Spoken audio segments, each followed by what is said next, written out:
Hello friends, मैं हूं Jarvis और मैं आपका स्वागत करता हूं आपके अपने यूट्यूब चैनल जारवेस फैक्ट्स में। तो चलिए इस वीडियो को स्टार्ट करते हैं without waste your time.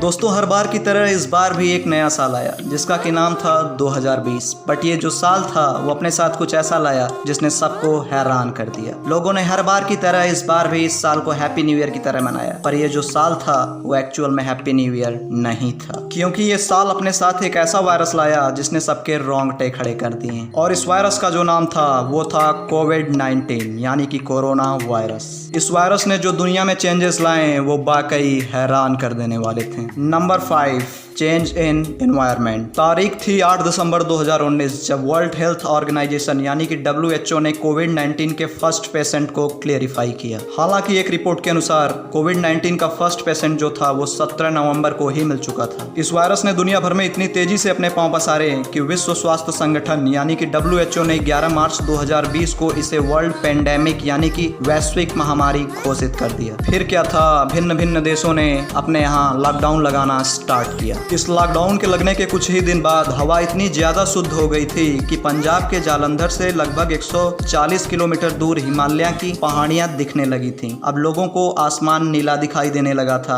Air pollution कम हो रहा था। रात में ऊपर देखने पर एक्चुअली में अब तारे दिखाई देने लगे थे। यानी इस लॉकडाउन को लगाने से हमारा एटमॉस्फेयर काफी अच्छा हो चुका था। नाइट्रोजन डाइऑक्साइड यानी कि NO2 एक ऐसी टॉक्सिक गैस है जो गाड़ियों के इंजन से, बसों से, ट्रक से, फैक्ट्री से निकलती है। WHO का कहना है कि अगर ये गैस 200 माइक्रोग्राम पर क्यूबिक सेंटीमीटर से ज्यादा कॉन्सेंट्रेशन में है तो ये आपके ब्रीदिंग पाइप को काफी हद तक इन्फ्लुएंस कर सकती है, जिसकी वजह से आपको अस्थमा जैसी प्रॉब्लम हो सकती है। इस लॉकडाउन की वजह से सड़कों पर अब गाड़ियां चलना बंद हो चुकी थी, फैक्ट्री कारखाने शट डाउन हो चुके थे, जिसकी वजह से दुनिया भर में NO2 की कॉन्सेंट्रेशन जबरदस्त तरीके से कम हो चुकी थी। पहला एग्जाम्पल आप चाइना में ही देख सकते हैं। जनवरी के महीने में कितनी थी और अब फरवरी के महीने में कितनी हो गई थी। एग्जैक्टली यही चीज देखने को मिली यूरोप के शहरों में, स्पेन में, यूके में, इटली में। इटली का एग्जाम्पल देखिए, मार्च 2019 में कितनी थी NO2 की प्रेजेंस और अब मार्च 2020 में कितनी हो गई है NO2 की प्रेजेंस। आप यहाँ पर देख पा रहे होंगे कि मार्च 2020 में NO2 की प्रेजेंस काफी कम हो चुकी है। और एग्जैक्टली यही चीज देखने को मिली इंडिया के भी शहरों में। आप ये देखिए, दिल्ली, मुंबई, चेन्नई, हैदराबाद, इन शहरों में NO2 की कॉन्सेंट्रेशन कैसे नीचे गई 2019 के कंपैरिजन में आप देख सकते हैं। पार्टिकुलेट मैटर 2.5 यानी कि PM 2.5 ये one of the most harmful form of air pollution है। ये ग्रुप 1 कार्सिनोजेन के कैटेगरी में डाला जाता है और ये इतना छोटा होता है कि ये आपकी लंग्स से आपके ब्लड स्ट्रीम में जा सकता है, जिसकी वजह से न सिर्फ आपको रेस्पिरेटरी प्रॉब्लम होंगी बल्कि हार्ट अटैक जैसी भी बीमारी हो सकती है और प्रीमेच्योर डेथ भी हो सकती है। ये इतना ज्यादा जानलेवा है कि WHO ने एस्टिमेट किया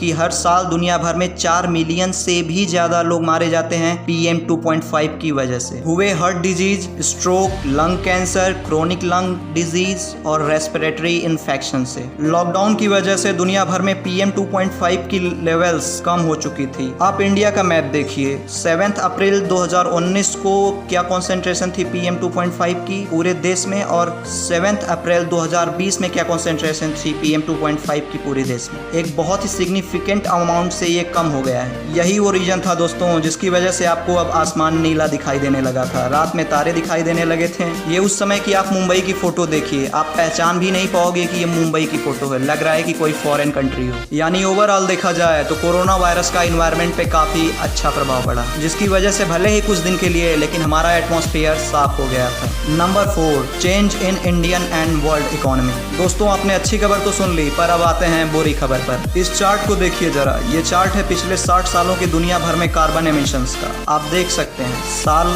दर साल दुनिया भर के कार्बन एमिशंस ऊपर ही जाते गए हैं, जिसकी वजह से हमारा क्लाइमेट चेंज बद से बदतर होता चला गया। लेकिन इस चार्ट में आप ऑब्जर्व कीजिए कि ड्रॉप्स कहां कहां पर आए हैं। कार्बन एमिशंस में आप देखेंगे कि एक ड्रॉप आया है 2008 की फाइनेंशियल क्राइसिस में, तब कार्बन एमिशंस नीचे चली गई थी। एक ड्रॉप आया है एशियन फाइनेंशियल क्राइसिस में, एक ड्रॉप आया है जब यूएसएसआर टूटा था, तब कार्बन एमिशंस कम हो गए थे। एक पैटर्न ऑब्जर्व कर रहे हैं यहाँ पर आप कि जब जब इकोनॉमी क्रैश करती है तब तब कार्बन एमिशंस नीचे जाते हैं और तब तब इन्वायरमेंट के लिए ये एक अच्छी खबर होती है। यानी यहाँ पर एक इनवर्स रिलेशनशिप है इकोनॉमी और इन्वायरमेंट में। जब इकोनॉमी नीचे जाती है इन्वायरमेंट के लिए अच्छी खबर होती है, और जब इकोनॉमी ऊपर जाती है कार्बन एमिशंस ऊपर जाते हैं और इन्वायरमेंट के लिए बुरी खबर होती है। ऐसा क्यों होता है? ऐसा इसलिए होता है दोस्तों क्योंकि हमारी इकोनॉमी फॉसिल फ्यूल्स से बहुत ही ज्यादा इंटरलिंक्ड है। कोल, ऑयल, पेट्रोलियम और जो रिन्यूएबल फॉर्म्स ऑफ एनर्जी हैं, यह आज के दिन की प्राइमरी सोर्सेस ऑफ एनर्जी हैं, जो ट्रांसपोर्टेशन सेक्टर को चलाते हैं, जो मैन्युफैक्चरिंग इंडस्ट्रीज को चलाते हैं, जो इलेक्ट्रिसिटी जनरेशन के पीछे हैं। दुनिया भर में इसी रीजन की वजह से दोस्तों जब ट्रांसपोर्ट इंडस्ट्री ठप पड़ जाती है तब कार्बन एमिशंस नीचे आते हैं और दुनिया भर में इलेक्ट्रिसिटी डिमांड्स कम होती है, तब कार्बन एमिशंस नीचे आते हैं। और यही रीजन है दोस्तों कि जब लॉकडाउन हटेगा दुनिया वापस नॉर्मल बनेगी, यहाँ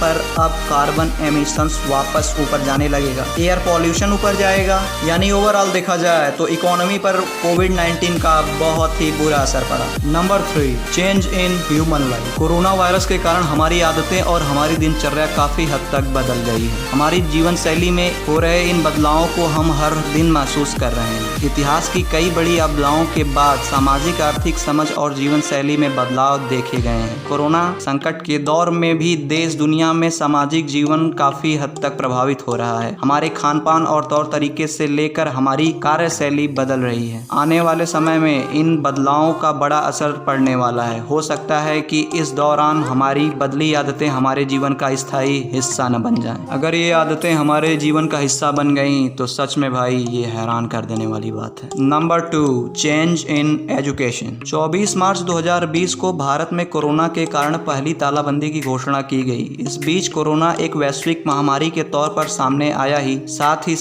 इसके आर्थिक और सामाजिक पहलू भी खुलकर सामने आए। तालाबंदी के दौरान असमानता की छिपी हुई दरारें एकदम उभर कर जैसे और भी गहरी हो गईं। स्वास्थ्य के अलावा भूख, रोजगार, प्रवासी मजदूरों की सुरक्षा, डॉक्टर्स को उपलब्ध सुरक्षा किट्स एवं उनकी सुरक्षा के कुछ ऐसे मुद्दे जो लगातार मीडिया में जगह पा रहे हैं। इस पूरी चर्चा में जो एक सबसे बड़ा सवाल है वो है शिक्षा और शिक्षा के अधिकार का सवाल। कोरोना और कोरोना के पश्चात बच्चों की शिक्षा का स्वरूप कैसा दिखेगा ये सोचने का विषय है। मानव संसाधन मंत्रालय 2016-17 की रिपोर्ट के मुताबिक भारत के विद्यालय जाने वाले बच्चों में 11.3 करोड़ बच्चे यानी लगभग 65% बच्चे आज भी जन विद्यालयों में अपनी शिक्षा ग्रहण करते हैं। कुछ विरल अपवादों को छोड़ दें तो आज भी इन विद्यालयों में पढ़ने वाले छात्र छात्रा ऐसे परिवार से आते हैं जो आर्थिक और सामाजिक स्तर पर कहीं पीछे छूट गए हैं। कोरोना का इन परिवारों पर प्रभाव इनके बच्चों की शिक्षा की दिशा तय करेगा। जन विद्यालयों में पढ़ने वाले बच्चों के माता पिता अधिकतर दैनिक मजदूरी, खेती या फिर लघु स्तर पर असंगठित क्षेत्रों में कार्यरत हैं। कोरोना के कारण उनके रोजगार और आय पर प्रभाव पड़ा है। बहुत बड़ा वर्ग